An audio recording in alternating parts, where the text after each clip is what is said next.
Hey guys, it's Nolan, and this past weekend I went and rode Twisted Cyclone on the Season Pass preview day, and I am here to give my full thoughts and review. But before I get started, if you like the video, make sure you hit that thumbs up, and if you're new to the channel, go ahead and subscribe. So anyway, quick disclaimer here, this is my opinion. If you have differing opinions on the ride, make sure to leave them in the comments. So Twisted Cyclone. Well, if you could take one thing away from this review, it would be that do not judge this thing by its size. I remember when it was announced, everybody was like, oh my god, it's too short, it's too small, they should have added a third lap. Well, let me say this, none of that matters. Because when you're on the ride, it does not feel as short as it actually is. And the airtime and the elements are back to back. It's so relentless that it kind of justifies the length of the ride. So getting into the stats, Twisted Cyclone stands at a height of 100 feet tall, goes a speed of 50 miles per hour, has 3 inversions and 10 airtime moments throughout the 33-second length of the ride. So the stats aren't too impressive, but what I've learned is that this ride goes beyond its stats. Quality over quantity, I like to say. For example, there are only 10 airtime moments on the ride. You know, not too many airtime moments, but let me just say those are quality airtime moments.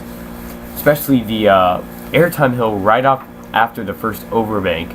That is one of the best airtime moments I've experienced on any coaster. I mean, maybe it's because I've only gone on 2 RMCs, this being the second, but it was just insane. And the wave turn has just amazing airtime. It is something so unreal that you have never experienced ever. So getting into the layout, after the station you're going to go through a quick pre-lift section. You know, it's pretty fun, it's a good way to start the ride, but it's not insane and you don't get any airtime or anything. And so you're going to go into a 100 foot tall lift hill, and you're going to then go into a 75-degree drop. And what I will say about the drop is if you sit in the back car, you will just get flung over. It is insane.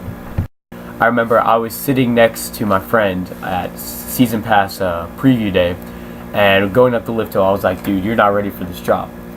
And sure enough, after the ride, we looked at our ride photos, and I can just see the surprise on his face. And you know, it just proves just the airtime is just crazy.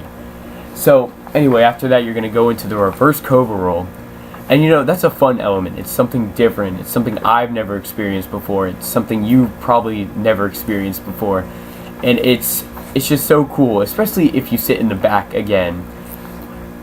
On the second inversion, you're just going to get pulled down, and it is so cool, you know. And so then after the reverse cobra roll, you're going to go into the infamous wave turn, and I've already talked a little bit about it. It is just so amazing.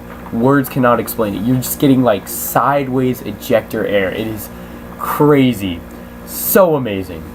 So anyway, then you're going to go into a pop of airtime and overbank, and then another pop of airtime after the overbank. And those airtime hills are quality. They're so good. I mean, the overbank is okay, it gives good laterals, but just the airtime on these 2 hills are so good. They're so good. Great ejector hills.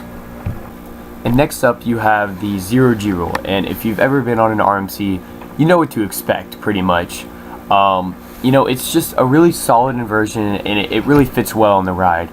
And so after the 0G roll, you have 2 bunny hills, and let me just say, while they're not as forceful as the 2 earlier in the ride, they're still very solid airtime hills, and they will get you out of your seat.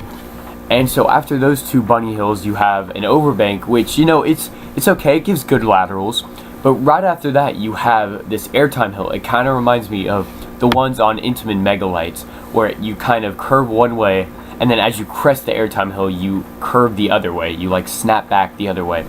And that is a surprisingly forceful airtime hill. Like, that is probably like on par with the 2 earlier in the ride.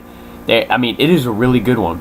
And so the last element of the ride before you hit the brakes is this sort of like curve. In the animation, it shows that it's like it's an airtime hill, but it's not. It's more laterals, and it gives good laterals. It's probably better than the overbanks. So then you slam into the brake runs, and you end up going into station.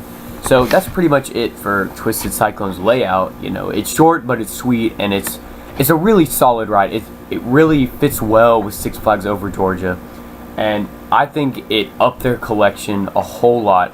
I personally have it better than Goliath. It's personally number 7 for me, in out of all my credits. So I just really love that ride, and I think it deserves to be recognized. I think it's very underrated.